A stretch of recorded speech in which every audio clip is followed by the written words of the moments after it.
Will I go to hell for rejecting God's calling? If I don't want to do what he tell me to do far as being a pastor or the ministry? What a very great question, Tabitha. First of all, we have to realize that the Holy Spirit is all-knowing. All we could say, just like he told Jeremiah before you was even in the womb, I knew you. Holy Spirit already know who gonna do what, how they gonna do it, and when they gonna do it. He's the creator. But your email, you said, I'm not rejecting the Holy Spirit. I'm just rejecting the calling. I'm making excuses. I'm running. Let me say something. Let me say something very unpopular right here. Most real people who is very, very hard in the ministry now, they rejected the ministry off top. They were runners. I'm gonna say it again. Most people that was called, I ain't talking about by man, by the Holy Spirit, they were runners. They didn't accept the calling at first. I'm one of them. And if you just look at the pattern, even in the Bible, let's go back to the Old Covenant. Look at Moses. If you read and get a good understanding on Moses, Moses came up with about 4 excuses when you look at it. Moses rejected his calling at first. And it frustrated the Most High in so many ways.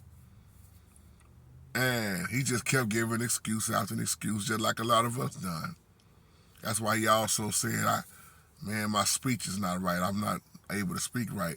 Now, if you really catch what happened with Moses, there's consequences, and you really, in so many ways, are knocking your blessings.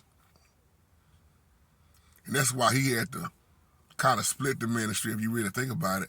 The Holy Spirit said, I'm going to send your brother Aaron. My point is, when you don't accept, you're not only blocking your blessings in so many ways, it's kind of making your life hard. Now, he don't force you to do nothing. Now, you say, well, will I go to hell if I reject, I'm not rejecting him, but me being a pastor, I've never read where you go to hell because you rejected something like that, and that like I said, the Holy Spirit don't make robots, they create robots. Now look at Jonah. Jonah is another one. Jonah did not want to go down to Nineveh. He didn't want them to be saved. So there are consequences, and there is missing out on so many blessings when you are not obedient. And it could be physical harm in so many ways, sickness, financially, you messed up in so many ways. Because when the Holy Spirit, see, if we can get past what we feel, because we try to look with our own eyes, if you could just be obedient, we don't realize the blessings that come with that obedience. That's why he said obedience is better than sacrifice. So when you do what you're supposed to do, it's a huge blessing. Oh, it's going to be some heartache and pain that come with it, of course. But at the same time, that obedience, the Most High love willing vessels. I'm going to say this again. This is unpopular to say this. I did not want to do what I'm doing right now at first, because I knew how my math was. Notice I'm saying at first, but see, this is why the Most High will clean you up. The Most High chooses who he uses, or he uses who he chooses. When he handpicked you, just like he did in the Bible, Moses, Jonah, Jeremiah, the old prophets, minor, major, when he chooses you, it really ain't up for discussion.